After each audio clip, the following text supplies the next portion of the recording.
Mbega guys, mwari muzi ko icatumye umuziki wa Tanzania utera imbere ko harimwo n'igihugu ca South Africa?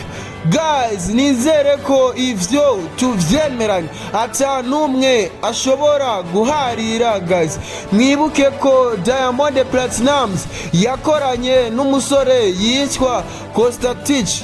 Guys, uyu musore yarasanzwe avuza, yari umu DJ hariya muri South Africa, maze yinjira mu bintu vyo gutamba, hama acatangura ibintu vyo gusohora indirimbo. Guys, hama acakorana nuno musore Diamond Platnumz. Guys, Diamond Platnumz niko kuzamuka ndetse yongera azamura n'impano ya Kostatich. Guys, ariko jewe ivyo sivyo nje kuvuga ko. Guys, nje kuvuga ku musore wacu Satbi Saturamabav. Guys, Satbi nawe murabona ko yatakanye n'umusore yitwa Champuru makenzo. Ubu nta ndirimbo ya Satbi izosubira gukorwa hatarimwo ijwi rya Champuru makenzo. Guys, benshi bariyumviriye bati mbega kubera iki Satbi aguma ashiramwo ijwi rya Champuru makenzo kandi indirimbo ya mbere barayikoranye irarangira? Guys, mumenye ko Champuru makenzo ari wakorera beat Satbi, nico gituma Champuru makenzo atoburamwo. Guys, hariya mu mabiti yiwiwe. Guys, mumenye ko 3 beats atagikorera amabiti Satbi, ubu amabiti asigaye akorerwa South Africa. Guys, Satbi ni umwe mu baririmbyi ariko yagura imbibe ndetse akoresheje strategy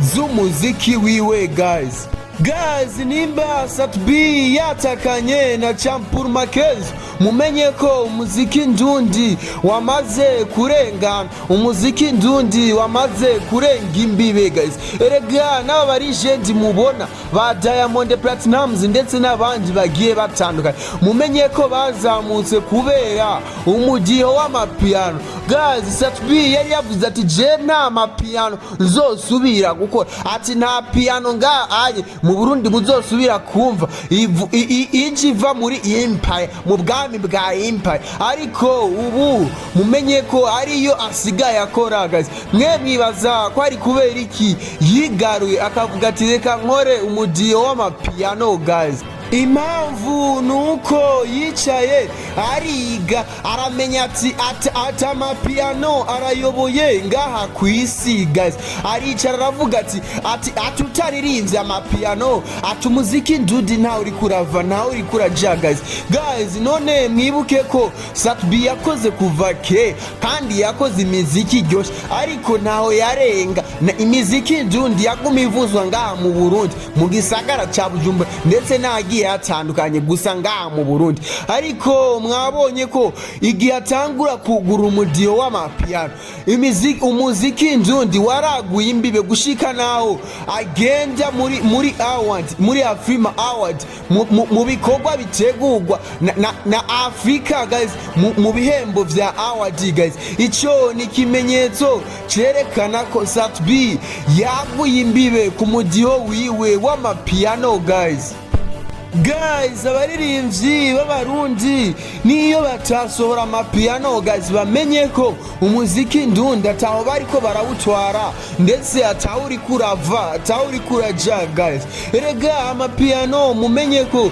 yamaze gufata Afrika. Guys, usohoye amapiano umenye ko amapiano yamamara muri Afrika yose ndetse no ku isi yose muri rusangi. Guys, wa muririmbyi uri kurasohora inkato, uri kusohora amafaranga menshi ku ndirimbo z'uburofarofa, umenye ko uri kurahomba, umenye ko umuziki wawe atawuri kurava atawuri kuraja. Guys, nimurekere Satbi abereke abacira inzira, hama namwe mugende mwigiraho. Guys, erega ni mu blessing ashike kure kuko niwe ariko arazamura umuziki ndundi ariko awushikana kure guys. Rega no muri Grammy Award ni mpaka ashike mwite King Sat B guys.